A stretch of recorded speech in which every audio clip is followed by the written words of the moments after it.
Hello, everyone. I'm just going to wait till I get a couple thumbs up that you can hear me, and then we'll get started.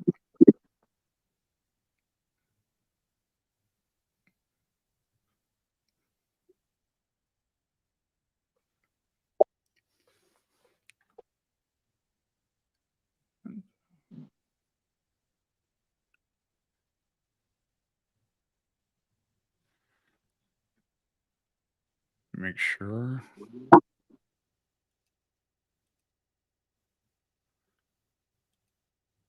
Okay, I think we're okay.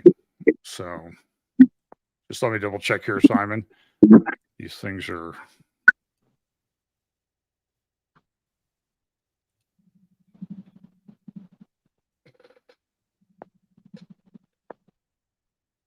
Okay, we got sound and everything, so we're going to go ahead and go. I'm going to shut this off. So everybody, welcome. This is going to be a special interview live from Jerusalem with my good friend Simon Barrett, who does a program on Revelation TV in the UK called Middle East Report. Simon, thanks for coming. How are you doing? Pleasure. It's great to be with you, John. Hang on. I'm not getting your sound here. Are you on mute by any chance? No, I'm not mute, no. Let's see here.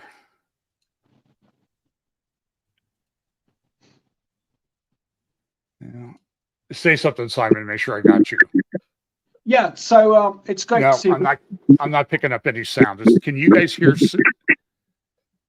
Simon, I'm going to remove you, and then not sure what's going on here.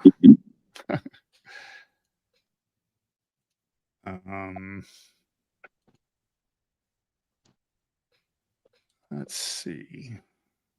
Can you check your settings and make sure? I cannot hear you. So I'm going to try one other thing here. Sorry, folks, this was all working and then it didn't.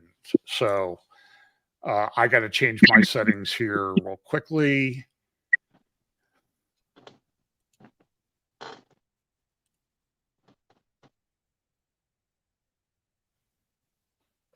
Can you hear me?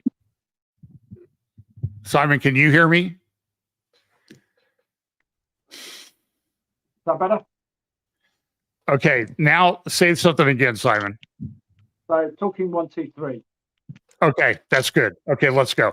So this is my good friend Simon Barrett. He does a show on the Middle East Report on Revelation TV in the UK. He's in Jerusalem right now, and I'm going to let him do most of the talking. I want him to tell about what he did today. He went down to the Gaza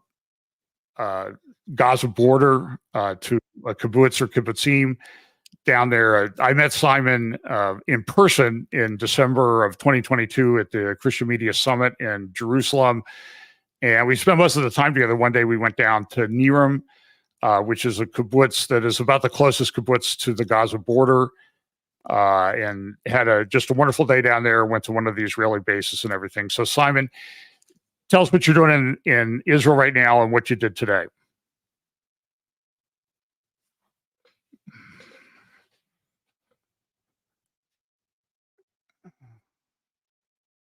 Part of a leaders conference organized by the International Christian Embassy. And so today we visited one of the kibbutzes that was devastated by the Hamas October the 7th attack, kibbutz Nit Oz. But before that, we visited what I can only describe as the most horrific crime scene I've ever seen in my life. So this was, you Americans call it a car parking lot, English translation, a car park of all the cars that were attacked and destroyed on the 7th of October.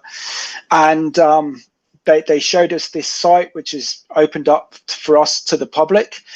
And literally we saw all the cars that were destroyed on October the 7th. So we saw Audi cars, we saw some smart cars, just literally with their windscreens smashed in with bullet holes in them, holes in the cars. But the most distressing scene was seeing the cars that were completely burnt out shells. And when you saw into the cars, you saw, for example, people just going out for a day at the beach. They'd have their beach towels in, they'd have their picnics in, and on the back seat of some of these cars, you'd literally see children's books. You'd see sunglasses cases open, and some of those who attended the Nova Music Festival, you'd see bottles of alcohol as well. And it was just a picture of absolute terror and devastation, as you can see from these cars that have been destroyed. What was interesting, speaking to our security guard, that Hamas used this very inflammable liquid that set the cars on fire. So normally if you set a car on fire, it will only burn for a couple of hours. But apparently with this liquid they had, it was able to burn all day and kill even more people. And apparently this was smuggled into Gaza by the Iranians. We're also told as well tonight by a Messianic pastor who pastors a church in Ashdod, according to police sources, that there were 5,000 terrorists who committed the atrocity or the pogrom that we saw on Saturday, the 7th of October. And then we saw also a motorbike being used by Hamas terrorists on that day, as well as images of kibbutz Nit-Oz. Okay. So my understanding was they went to I don't know if it was Ashdod or Sderot or someplace in the initial stages of the attack, and actually killed like 25 police officers, people who would be the first responders in an emergency if they were called. And so when people called for help, there was nobody there to help. Is that consistent with what you've heard? Exactly, and it was Sderot, yes, exactly. Why it took the IDF 5 hours to get there, no one really knows why it took them so long. But we know that Hamas were monitoring, obviously, Israeli troop movements. The biggest concentration of Israeli troops was in Judea and Samaria by the Palestinian Authority areas near Jenin and that area, because they thought with the holidays approaching, this is the most sensitive area. So they deployed most of the IDF reservists into that area and kind of neglected Gaza. But also, I was told as well, for those that were involved in fighting back against Hamas on October the 7th, that they didn't know what they were getting into. You had Israeli military helicopters flying into the situation with Hamas terrorists using EPG missiles to actually take down the helicopters. So the soldiers were going into a very, very dangerous situation. And I think what we've seen from our media reporting of October the 7th is a completely underestimated number of Hamas terrorists who carried out the atrocities on October the 7th. It was far bigger than anyone could possibly comprehend. To actually think there were 5,000 Hamas terrorists that breached the border in Gaza and carried out the massacre. But just seeing how the cars, I mean, we saw, and I saw car tires that were shot. So they punctured the tires and then they would shoot in the windscreen. And then they've even used this flammable bomb to burn as many cars with people alive as possible. We were told on the way to this car parking lot where the cars are kept, that they were going to bury all the cars, but the Israelis, who believe so much in the sanctity of life, used this special vacuum to suck up all the ashes of the cars so that the people that were murdered on October the 7th could be buried properly. This is really a wake-up call to the West, to realize that what happens in Israel doesn't start in Israel. It never finishes in Israel. And if our governments and our nations, particularly my nation now calling for a Palestinian state, don't understand the magnitude of what Israel suffered on October the 7th, and just seeing kibbutz Nit-Oz, seeing the cars destroyed, seeing these communities destroyed, you know, our Western civilization is in peril right now if we don't stand with Israel and the Jewish people, because the same spirit that came after Israel on that day will come up after us if we don't defend Israel, because Israel is literally fighting a war for its very survival, because Israel's deterrent capabilities were shot to bits on October the 7th, and in the Middle East, only the strongest survive. And this is why Israel needs to destroy Hamas in Gaza. And when we were actually in Kibbutz near Oz, we were only 1 mile away from Gaza, and you could actually hear the Israeli artillery being fired into Gaza. You could hear the booms, you could hear the noises, and it's literally the closest I've ever come to a war zone. So if you remember, when we were at Niram, they took us on a tour, and they took us out to the fence around the kibbutz, which was next to a field, and we're probably, I would guess, less than a kilometer from the Gaza border fence. And they showed us in the field where a tractor had fallen into a Hamas tunnel that had been dug towards the kibbutz. Remember, they showed us the memorial where a couple men had died in a missile, got hit by a rocket. And then we met the mayor later that day up the road at another area where he had lost his legs in that rocket attack. And one of the things that I think a lot of people here in the U.S. wrestle with, and people in Israel I've interviewed many people and talked to them on and off the record about how did this happen? And have you gotten any additional insights since you've been there over the past day, or is it still something that, well, you know, we're talking about it, but we'll come out with a report somewhere down the road? I think at the moment, I think Israel is just, I think, finish the war first, destroy Hamas, and let's ask questions later. I think that's the mentality here. What is so surprising is that if we take, for example, the 6th of October 2023, and you've done so many programs and so many reports on the judicial reform in Israel, it was literally tearing the nation apart. The country was on the verge of civil war between the left and the right. But after the events of October the 7th, this is a united country. People are Jewish again. They are realizing that they don't have the luxury to protest like they did prior to October the 7th. So I don't think there is a public appetite in Israel now to examine what happened. Why was this such a colossal failure? Why was there an intelligence failure? Because clearly there was. And it's very interesting as well. It also marked the 50th anniversary of the Yom Kippur War. And that was a total intelligence failure.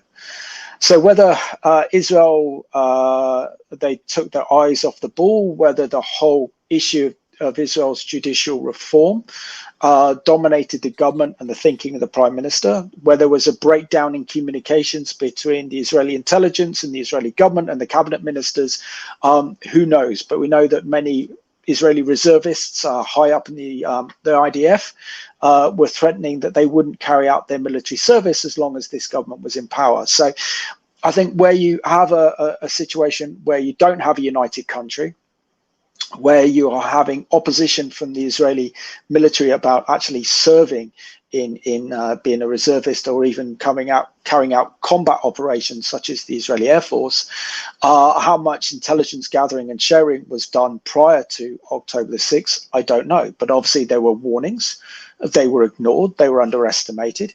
But I think also, I don't think anyone in Israel possibly thought that Hamas could breach the Eretz crossing. I mean, this is the most sophisticated border crossing in the world. I don't think they actually thought in their mind that Hamas could do what they did. So what we did learn from us, we visited a nearby kibbutz as well. We had lunch there, and this was one kibbutz where their soldiers managed to fight off 35 Hamas terrorists, and not one person was, I think only one person was killed in that kibbutz. They defended it. And what they were essentially saying is that it took the army so long to actually get there. But they said the Hamas fighters they were fighting were cowards. They started shooting them. They ran away, and they were able to defend that kibbutz. Yeah, I heard of a lady at one kibbutz. She the initial reports were, and maybe it was a number of people at that kibbutz, picked off 25 terrorists that were attacked. And there were a couple thousand of them terrorists killed that day that had invaded Israel, at least that many. But and so I've listened to a lot of security experts and political analysts and all these different podcasts. And the question I have is, Simon, we were down there at the base where they have the Urban Warfare Training Center. Yep. As you can see, Simon is a much thinner person than I am. And so when we got to the mock-up of the terror tunnel, Simon went through it. And I didn't, because I could tell by looking at it that they were probably going to have to mount a rescue operation to pry me out of there if I tried to go through this thing, because it's very narrow. But, the question I keep asking is, I know they had bases. I know they had watch people in the towers, usually female soldiers in the towers along the fence. And there seemed to be some warnings that they had issued. Hey, it looks like they're trying to do something. In some cases, it appears they were told, shut up. We know what we're doing. You're just a low-level soldier. So there seemed to be a lack of creativity or conceptualizing what it was that Hamas might be capable of doing. And Hamas did, let's give them credit that they mounted a very masterful plan. It was clever, it was deceptive, it was well planned, and they may have even been surprised at how far they were able to go. I mean, one group almost made it all the way to Beersheba. That's what we were told. I mean, it's very chilling, but they actually said they had very detailed plans.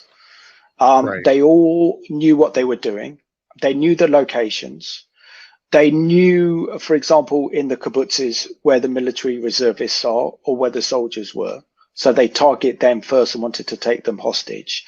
I have heard reports, for example, that Israel, prior to October the 7th, allowed something in the region of 17,000 residents of Gaza to enter Israel and to work in Israel, to work on the kibbutzes, to work on the fields every day. And Israel was hoping that this would build better relations with the residents of Gaza, a kind of normalization. And it seems that many of those would have been spying on behalf of Hamas, identifying where people live, getting information, names, how many people live in this community, how many people live in that community, where are the points of entry into the kibbutz. So in terms of surveillance and intel, Hamas carried out incredible intel operation on Israel. And I think this comes down to kind of naivety to realize, to come and contemplate for Israelis that in Gaza and also in Judea and Samaria, the Palestinian Authority throughout the Arab world, is that people want to kill them. And I don't think living here and having your children live here and growing up and then serving in the IDF is that you don't constantly want to think that. And certainly when we visited Kibbutz Nir Oz, to see the devastation caused at that kibbutz was just horrific. So, yeah, I think it's been a wake-up call for Israel. I think it's been a wake-up call for the Israeli government. Certainly been a wake-up call for the Jewish people around the world who are being targeted. And we've seen an unprecedented rise of Jew hatred throughout the world in the aftermath of this. But one thing is so encouraging. I want to share something encouraging, is this determination on behalf of these Israeli kibbutzniks to return to those kibbutzes that were destroyed, like Kibbutz Nir Oz, like Kibbutz Kfar Aza, that were destroyed by Hamas, and rebuild, to go back and relive in these kibbutzes and to make it better than it was before. There's something about the Israelis' pioneering spirit that said, yes, we've suffered this incredible, the biggest terrorist attack on the history, the biggest pogrom since the Holocaust. But you know what? We build on, we move on. We deal with pain and tragedy, and we rebuild. And that's something that really conceptualizes the modern state of Israel and that pioneering spirit that the early founders of the modern state had. And I think that will stand Israel in good stead. You know, I saw an interview, might have been on Caroline Glick or Jonathan Tobin at JNS, talking about the fact that, they're not coming across to work anymore. We're done with that. We can't do that. And in fact, I think JNS might even be doing a show pretty soon on maybe there's a program, I think, that Caroline Glick is participating in the next day or two about how to live your life without Arab help. So there's been a unity in Israeli society, but a division, I think, from the Arab parts of Israel, particularly Judea, Samaria, also called the West Bank, and certainly Gaza. And I even saw, and you know, at the kibbutz, the people that live down there are generally, I would call them left-leaning, peacenik types, you know, people really interested in peace and working with the Arabs. And I've seen a number of interviews with them and said that that's over. That's never going to change in the lifetime of me, my children, or my grandchildren. But it has to be that way. I mean, but also, I mean, I had discussions on the aftermath. What happens to Gaza after Hamas is destroyed? And they are thinking about putting zones in to protect those communities. So there will be a bigger perimeter of Gaza that the Israelis will control. But they also talk about the prospect of bringing Jewish communities back to Gaza, as it was prior to the disengagement of 2005. I don't know how feasible or how Jewish settlers would actually want to do that, but the fact that that is becoming a kind of mainstream political discussion here in Israel, certainly an interesting one. I think from what the reports I saw today was that it's sort of goes back to the division over the judicial reform, that it was the Netanyahu coalition and the right-wing parties, the Orthodox, Zionist, and ultra-Orthodox parties that helped Netanyahu form his coalition to govern.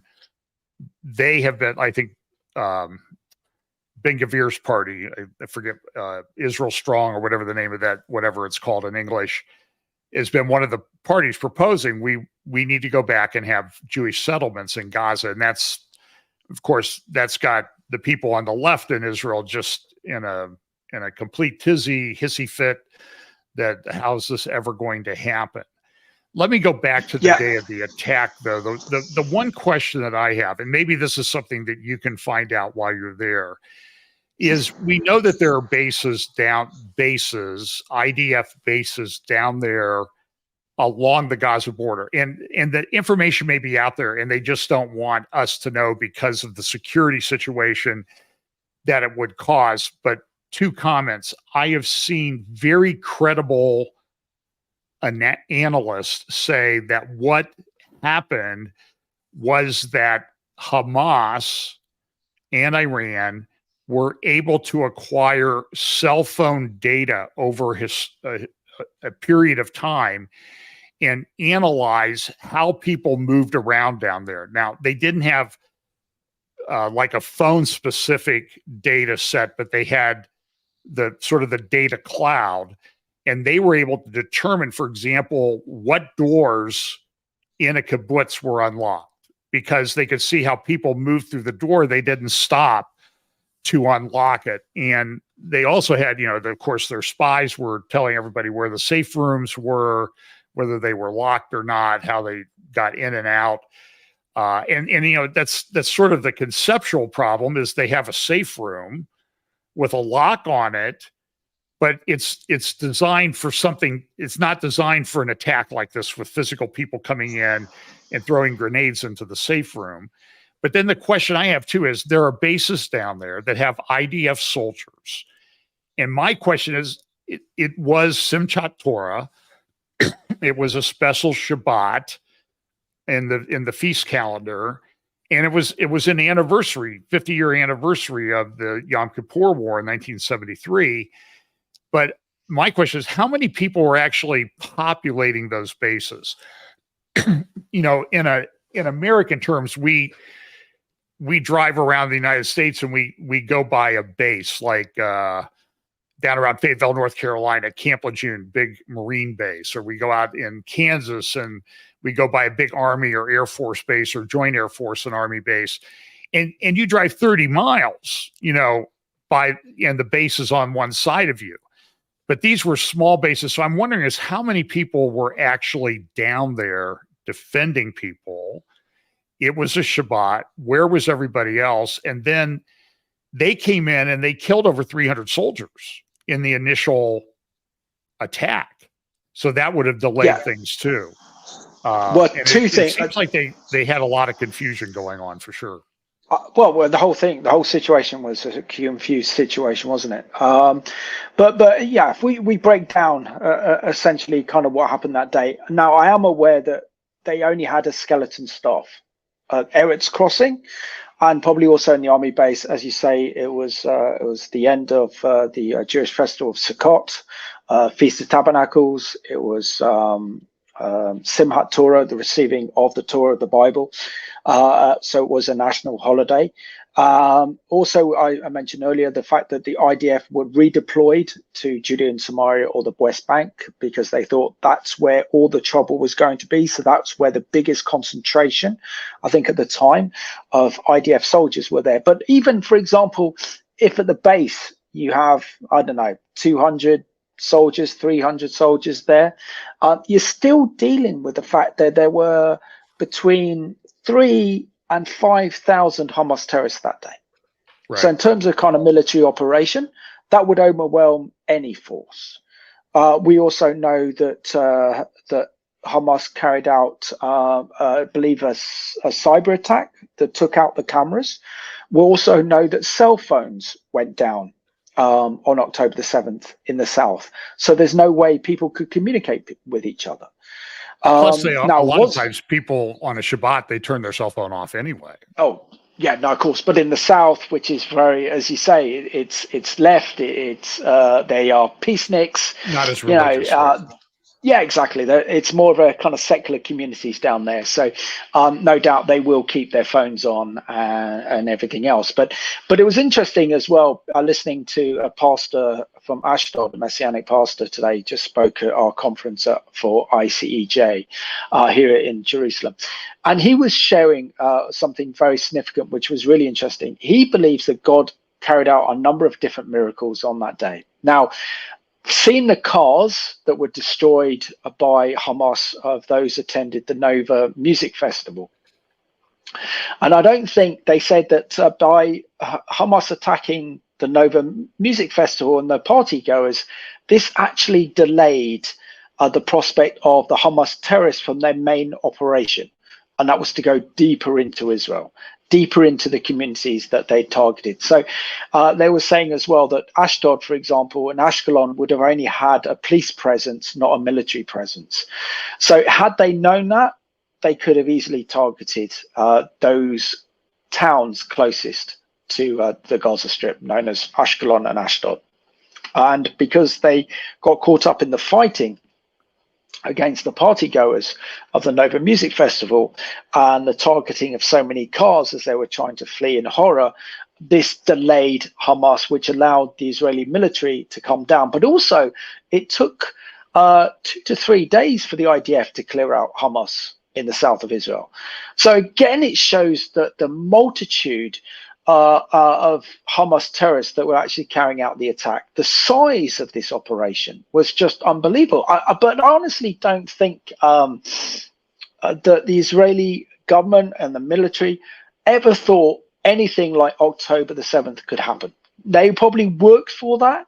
They trained for that.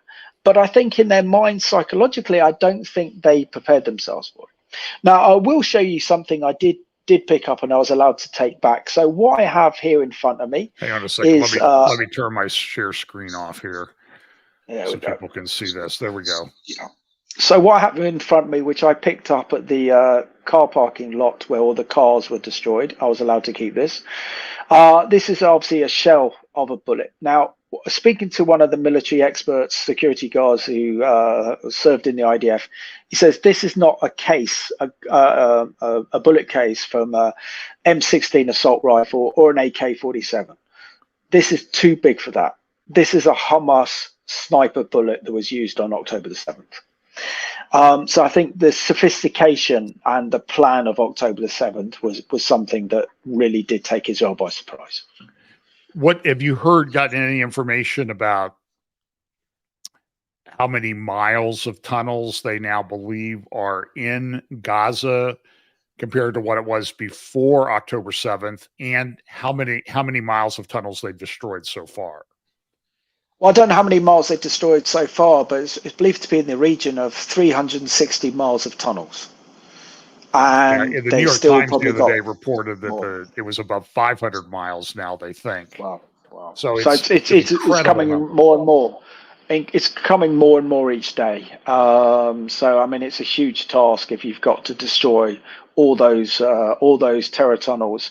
I suppose the very big one is that huge tunnel they found by Eretz Crossing that just came out just 400 meters, or just over 400 yards from the Eretz Crossing, where Hamas penetrated on October the 7th. The fact that they could carry their vehicles through that tunnel. Now, I haven't sent you one picture. There's one picture we saw right at the end of the car parking lot, and these were all the vehicles used by Hamas. There were some big vehicles used by Hamas. So they would have had to use that big tunnel to have actually driven under there to get ready to carry the attacks of October the 7th. Well, you live near London. How many miles of subway how many miles is the tube in London? I think I can't quote that, but it's in the region of 200-300 miles. I don't know the exact figure. In little tiny Gaza, which is smaller than the London metro area, they had more tunnels than London does subway or tube. Yes, that's correct. Yeah, it's hard to conceptualize, and but also this is an absolute sham on behalf of the international community, isn't it? So therefore, Hamas leaders are billionaires. They're making billions of dollars out of this conflict. Every time there's a conflict, a flare up and a military confrontation with Israel, their money goes up. And we see, for example, that international aid money comes in to rebuild the homes that Israel had to destroy because Hamas terrorists were using them, because they use asymmetrical warfare. They fire their rockets and missiles from schools, from mosques, from zoos, and even hospitals. And so therefore the international community go, oh, look, we need to feel sorry for the poor people in Gaza, and rightly so, but they're not doing it the right way. They then give Hamas huge amounts of money. We're talking, in the region of billions of US dollar in aid. And then the Hamas leaders in Doha are making themselves millionaires, billionaires actually, worth 3 or 4 billion each, and just using this conflict to perpetuate the conflict, while the people in Gaza are suffering under the leadership of Hamas with not proper water, not proper sanitation. They're not building schools. They're not building roads. They're not building infrastructure. It's a terror state, just like Afghanistan is. And it's a failed state. And the international community has to recognize what Israel's dealing with, because Israel is on the front line in this battle of this ideology that would destroy Israel and would destroy the West, and would certainly destroy my country and your country as well, John. Yeah, it's just horrible, and it's a wake-up call for Israel as well, that they need to change what they're doing, I guess. So you're there on you were brought in by ICEJ, the International Christian Embassy, right? That's correct. Yes. Yeah, Great David. organization. By the way, That's right. tell David Parsons I said hello. This is so. Let's move to any other parts of the situation. And I know you haven't been able. You've only been there for a day, but what other areas are concerning the Israeli government and the IDF right now in terms of security situation? The north, of course. The north. We're actually going to visit the north on Thursday to see the situation for ourselves. So if you interview me again, if you want to interview me again, John, I can give you an update on the situation in the north of Israel. But of course, I think what's happening, and obviously just by looking at events and speaking to people here in Israel, it seems clear that the next target is Hezbollah. That after October the 7th, Israel cannot afford to live in a community or a neighborhood with the Hezbollah terrorists in southern Lebanon with anything between 160 and 200,000 rockets, many of them laser-guided missile rockets on Israel's border. They can't allow a repeat of October the 7th to come from Hezbollah in the north. And also, I think you'll see that the Israelis have been provoking Hezbollah recently with the high-profile assassinations on their territory, which is a complete dishonor to Hamas. It ridicules them in front of their supporters, and they are very cagey about getting involved in a military confrontation with Israel. I think the Iranian regime would like Hezbollah to do that. But under Nasrallah, after their last experience of confronting Israel in 2006 in the Second Lebanon War, Hezbollah are very reluctant, I think, to engage in a major military confrontation with Israel. Yeah, I know that I think it was back in 2017 at the Herzliya Security Conference, the head of the Israeli Air Force, and I cannot remember his name at the time, he talked about the next, even then they were talking about the next Lebanon war. And they were saying, listen, if we go in the next time, we were there 37 days in 2006 in the second Lebanon war. In the third Lebanon war, we will do more in 24 to 72 hours than we did in 37 days in 2006. And he said, without speaking specifically, we'll do it will be shock and awe like you've never seen. Now, I know that the concern, having listened to some interviews with Sarit Zahavi, who is head of Alma Research in the North, and she said they're just not coming back. There's 100,000 people that have evacuated. They're living in hotels that the government expect, and that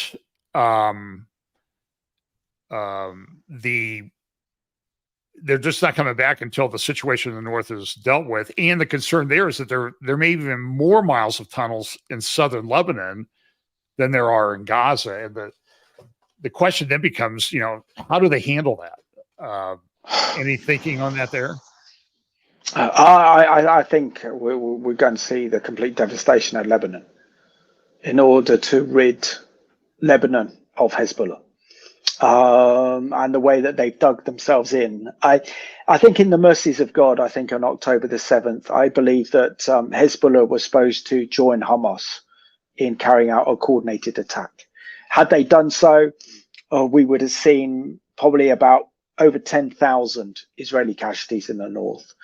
We would have seen thousands of hostages. We would have seen hundreds of thousands of injured Israeli citizens. So the question is, Israel has mobilized their reserve unit. So no one is working in the shops. There is no tourism in Israel right now. So life is not normal. Israel is on a military alert. Their reserve army is absolutely mobilized. And you would have thought that with the operation in Gaza, now going into the south of Gaza in Khan Yunis, that Israel is beginning to wrap up this major military operation against Hamas. That with that you can relax your troops a little bit, allow more and more of your soldiers then go back into normal life and carry on to help build the economy. But that's not happening. So it would be an indication that they are getting ready for something after this war against Hamas in Gaza. Clearly, they need the international community to support them and American backing. And that also plays into a political dynamics, I believe, in this, that if Israel's war with Hamas finishes, say, in the next couple of months, as soon as that war is finished, the political battle becomes. The inquiries start to investigations into what happened on October the 7th.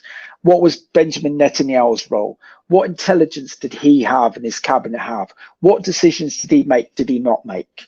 Who was responsible for what happened on October 7th? And this would actually then bring down the government of Benjamin Netanyahu. So it's in his own political interest and the survival of his government if the war continues against Hezbollah in the north as well. Because the more that Israel is at war, the less time there is for Benjamin Netanyahu's political opponents to make political capital out of this.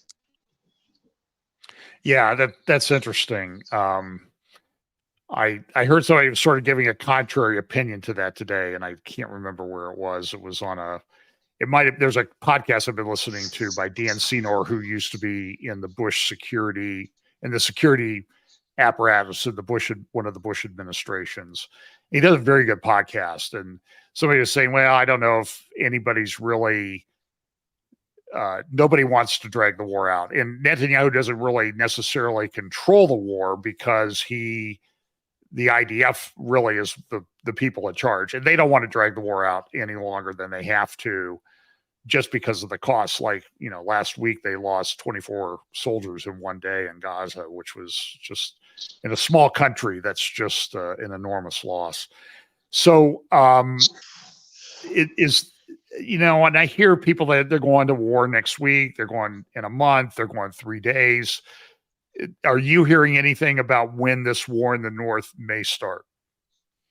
No, but we see that Israel has carried out major assassinations. So we saw in Beirut a few weeks ago, Israel carried out an assassination against the deputy leader of Hamas in Beirut. They've killed also one of the top Iranian commanders of Hezbollah as well in southern Lebanon the last couple of weeks. Now, these are major provocations of taking out two major terrorist players for Hamas and also for Hezbollah, under the noses of Hezbollah. So I don't think they'll take to that lightly, but you can also see there's a measure of restraint by them. But the big question is, can Israel afford not to go after Hezbollah after the events of October the 7th?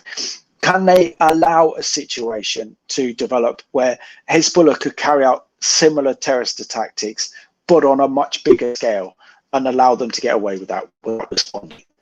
I think the answer is possibly no, because we're also seeing that the Middle East is escalating. Conflict in the Middle East is brewing, and we're seeing really the emergence possibly of a kind of regional war that could lead into a global war. So the situation is very precarious. But I mean, for example, if I was a presidential candidate, knowing that 2024 is the presidential election year, and it's time that that Donald Trump in particular would call out the Iranians and say, you're going to continue to support the Houthi rebels, you're going to continue to support Hamas, you're going to continue to support Hezbollah, you're going to continue to target American military personnel in the Middle East, then this is a declaration of war. And as soon as I enter into the Oval Office, I'm going to declare war on the Iranian regime, and we're going to destroy this Iranian regime, and your regime will be ashes. That is the kind of rhetoric that we need from a Republican candidate who wants to be president in the line of following in the footsteps of President Ronald Reagan. That's what we need right now. This is what the world needs right now, is strong and bold and courageous American leadership to save the world from the brink of a third world war. Right. Yeah. I don't know. I'm sort of monitoring. I did a interview with Jonathan Feldstein from Genesis 12:3, who you may have met I'm sure you may have met him on one of your trips there, and with Jonathan Tobin of JNS. And we're talking about Trump's been relatively silent. And what I'm seeing on the right, whether you want to call it far right or not, is a complete, I see a rise of a lot of anti-Semitism. It's shocking to me, and it parallels what's going on the extreme left in the U.S. And so even some of the I would call them right-wing news channels and Rumble channels and stuff on October the 8th were saying, "Oh, here we go again. It's the neocons and the Zionists are dragging us into war," and they kind of wrap themselves in this America first mantra, but it's really America only. That's really what they mean. So there's a lot of people that want anything to do with the war, and a lot of people are like, "Hey, our soldiers got killed, but they shouldn't have been there anyway. They got 3 people got killed in Jordan the other day, and we shouldn't have been there. What are we doing there anyway?" But why are we taking on the Houthis? And then it gets into the economics and the reserve U.S. being the reserve currency of the world, and there's some obligations that come with that to protect international shipping. So it's a huge mess, Simon. I mean, here in America, Absolutely. We're on the verge, a lot of us think, of civil war over the border situation, which is just totally out of control. The border situation and the political situation is extremely heated, and I do not know. I do not know the answer. Well, yeah, if we see what happened on October the 7th, and I said before, on October the 6th, Israel was a divided nation. Israel was on the verge of civil war. Then the events of October the 7th.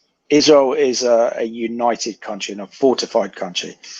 I've been to Jerusalem, I've been to Israel, I know, probably about 30 times since I first went in 1996 as a 21-year-old, and I went with the Hebrew University of Jerusalem. I have never seen so many Israeli flags flying in Jerusalem. You go down and you walk down towards the old city. You see the biggest Israeli flags. You see Israelis have flags on their cars. What's happened after October the 7th has awakened an incredible patriotism on behalf of the Israeli people. So maybe it needs Britain, maybe it needs the United States to have their own October the 7th moment to bring the nation together and to realize, for example, that America is the world's policeman, that God has given the United States an incredibly privileged role to play in the world in exporting freedom, of defending democracies, defending God's nation, which is the nation of Israel. And to think that, that God made the United States the world's superpower in his sovereignty.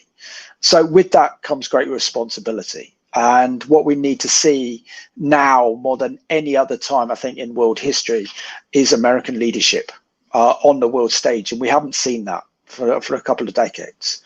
And of course, if we take the situation in the Middle East, and that's my expertise, in 2020, the Iranian regime was on the verge of economic collapse. Hezbollah were complaining that they were running out of money. The Abraham Accords were expanding with the prospect of Saudi Arabia joining and forming not only a cold peace with Israel, but a normalization peace with Israel. And the Middle East was as stable as it had been in decades. This extremist Islamist ideology was in retreat. what happens? Joe Biden gains the presidency in 2021, reverses all of President Trump's Middle Eastern foreign policies. And what do we see? An explosion of Islamic extremism in the region, the disastrous US withdrawal of Afghanistan, which sent a message, America's in retreat. This galvanized Putin to invade the Ukraine, and the world is on the brink of World War III.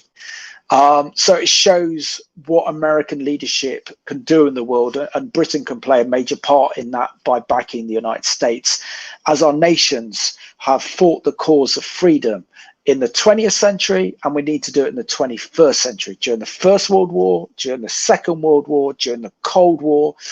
And now, as we see the breakdown of the international world order that was created in the aftermath of the Second World War, our nations have to be the guardians of liberty and democracy and religious freedom. And if we're not, the West is going to lose. Yeah, that's right. So look, maybe I will talk to you after you've had a chance to go up north and we can get some more information. Anything else you'd like to share with us right now? Yeah, I'd like to share a little bit about what's happening in my own country, back in the United Kingdom, back in Britain, and that is these mass Palestinian protests that have been taking place near enough every Saturday since October the 7th. Yeah, you went down to one of them in London. I was asked to be a speaker at it was actually an ICEJ, a UK conference, just 2 weeks after October the 7th. And it was in Westminster, so I had to pass the House of Commons. I saw British police, and you never see British police with guns. The British police had guns. I left the conference early at 2 o'clock. I had to walk in the midst of this crowd. And all I can say was, I think I know what it was like now to be Jewish in Germany in 1993, and seeing what I could only describe as a Nazi rally that would have taken place in Germany. It felt like you were coming face to face with evil. Hatred on the streets, incitement to genocide. And I can't believe how our government and our Home Office has allowed these protests to take place. They're not about supporting the Palestinian people. They're about rallying an Islamic cause for the destruction of Israel and the West.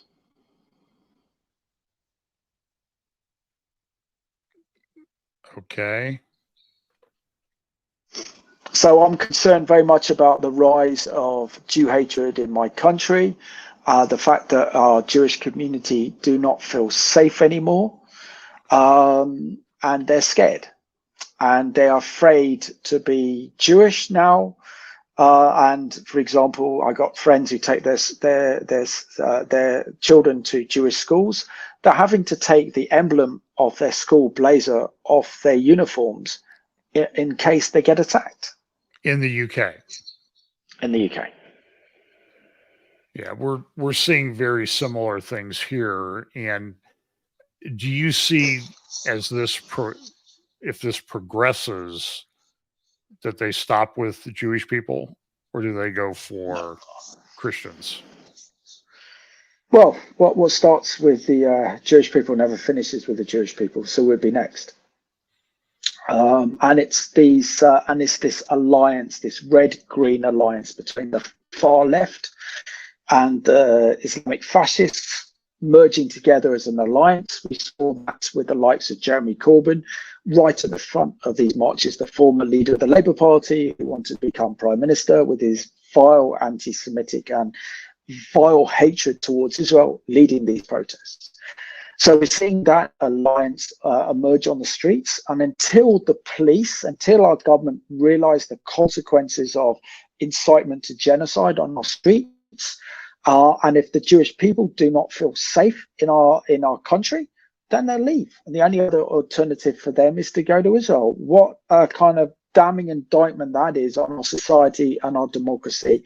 And it just shows you the danger of this secularization and erosion of our Judeo-Christian heritage that we're seeing this huge rise in extremist ideology because it's filling that vacuum. We need to place Christ back at the center of our societies. We need him back in our center of governments. And maybe this will wake up the church to realize their moral obligation and duty is to be the moral conscience of the nation, to speak out about evil and morality of what's happening, and to defend God's people, which is the nation of Israel. So, by the way, so we're having elections here, and I think close to half the world is having elections this year, national elections. And you're having elections in the UK this year, aren't you? Yes, we are. Yeah. I'm not looking forward to that, but yes, we are.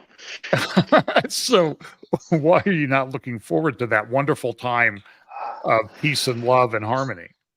Oh yeah. Well, our politics is a mess. So it looks like the Conservative Party are going to lose. The Conservative Party under Rishi Sunak are the Conservative parties who are in government. They've been in government really since about 2010, and it looks like the Labour Party under Keir Starmer will win that election. Not because he's come out and said these are my credible policy ideas.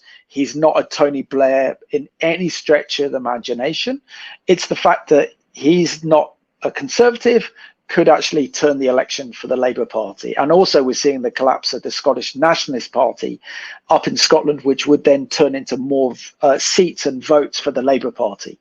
So it's really the Labour Party's election to lose. Now, Keir Starmer has said he's rid the party of its problem of Jew hatred that plagued the party under its leadership under Jeremy Corbyn. And do you believe that? I believe that personally from him, that he's done it. But my danger is that it's the people behind him that I'm more concerned about. Mm-hmm. So we could see that he wins an election and the far left Jew haters in the Labour Party carry out a coup d'etat, and they take over and gain control not only of the party but also the government. So we are living in dangerous times. There is no question, and we need God's wisdom like we've never been before. And our leaders need to cry out to God like they did during the Second World War, when we had national days of prayer and repentance, where the King of England called for those days of prayer and repentance, and people flocked to the churches. They flocked to them, and we saw God's deliverance during Dunkirk. If any of you guys have seen that brilliant film, please watch it, Dunkirk, which came out in 2017, where literally the whole entire British army was surrounded by the Nazis on the beaches of Dunkirk in northern France with no escape. We had an incredible deliverance. Miracles took place that allowed our troops to come home. 360,000 troops came home. We saw a miracle take place during the Battle of Britain when our nation fought alone against the Nazis in the summer of 1940. Then we also saw national days of prayer for the D-Day landings, which took place, which was another miracle that started the liberation of Europe. And I think as Christians, we need to get serious about the times we're living in. We need to pray like we've never prayed before. We need to intercede and seek the mercies of God, because our nations are in peril. They're on the verge of collapse and destruction. And a world without America being a world superpower is, quite frankly, a very scary world to live in.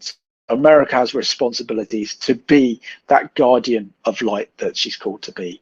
And with the nation of Britain, we can also join you in that fight to fight liberty, to promote democracy, to promote religious freedom, and to be a source of light in what has become an increasingly dark and evil world.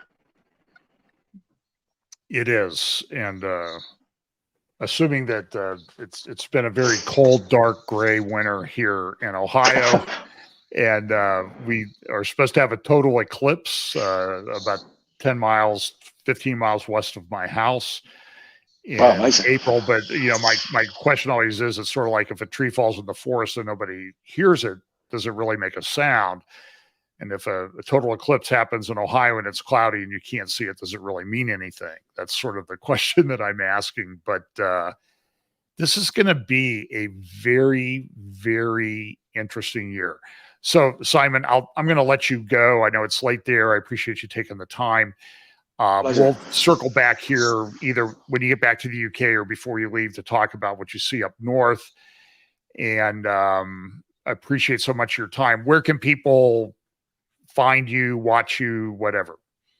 Yeah, so if you go to our website, which is revelationtv.com, or type in Revelation TV, the Middle East Report, into YouTube, I'll be able to watch that. But I did a very special interview that was aired last week with a 93-year-old Holocaust survivor called Manfred Goldberg. And if there's any program I recommend to watch, is to hear his testimony of how he defied the Nazis and survived the horrors of the Holocaust.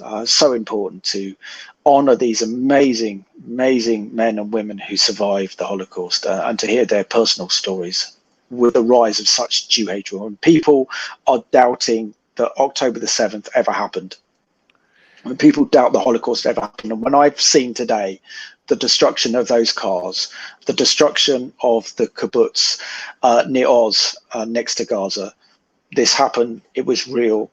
And, we can't allow ourselves to be deceived by many people, social media influencers, who don't believe the events of October 7th happened, which is the equivalent of Holocaust denial. Simon, as I'm listening to you describe, your interview with the Holocaust survivor, do you think that we're sort of at this time where the church will need to act again? When you go to Yad Vashem or any of the Holocaust museums around the world, they always have a spot there for the righteous among the Gentiles. And undoubtedly so. And I just think like we're on the edge of needing to be that again in a much bigger way. Yeah, very much so. I mean, Jew hatred goes in circles. Maybe this is a good point to leave it on. So we are seeing the biggest rise of Jew hatred around the world since the rise of the Nazis and the rise of fascism in Europe. But if we see, for example, what happened with the rise of Jew hatred in the 19th century, and how the Dreyfus affair led Theodor Herzl to write his book, Der Judenstaat, about the rise of Jew hatred in the most cosmopolitan nation on the planet at the time, which was France. And Dreyfus was a Jewish French officer who was accused of treason on trumped up charges that he gave intelligence to France's enemies, the Prussians, and the Prussians had a tactical advantage over the French in their wars between each other. And it was all lies.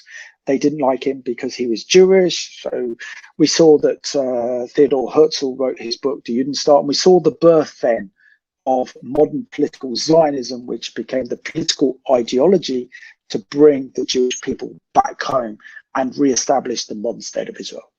Then in the 1930s and 40s, we saw the rise of Nazism, and we saw the final solution. Hitler murder over 6 million Jewish people on an industrial scale to eliminate the Jewish people. 3 years after that, only 3 years, the modern state of Israel is born out of the ashes, the darkest chapter in Jewish history. We are now on the precipice of something horrific and evil, but it was something amazing that happened at the same time in relation to Israel. So, yeah, we've got to ride this storm and be in God's will and surrender to him, but really stand up for Israel and the Jewish people, because they are the apple of God's eye.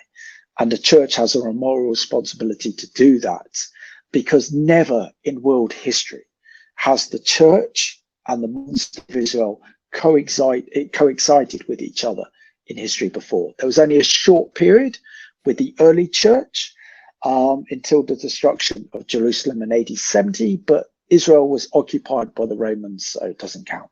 So we're in a unique period of history where the church can play a major role in standing with Israel and the Jewish people today, because that is what God would expect us to do. Okay, that's a great way to end this. Simon, thank you so much. And people, again, if you look up Revelation TV Middle East Report on YouTube or on the internet, you can get the programs that Simon puts up. And he interviews a host of excellent people. And when he's really scraping the bottom of the barrel, he calls me up. So no, you do a great job, John. Doing a brilliant job. Thank you. And anyway, it's a pleasure Simon's a to good join friend. you and your viewers tonight. Yeah, and so we're going to sign off now, and I'll be on live, or I'll be on Tom Hughes' Hope for Our Times tomorrow at 5 p.m. Eastern. And thanks for watching.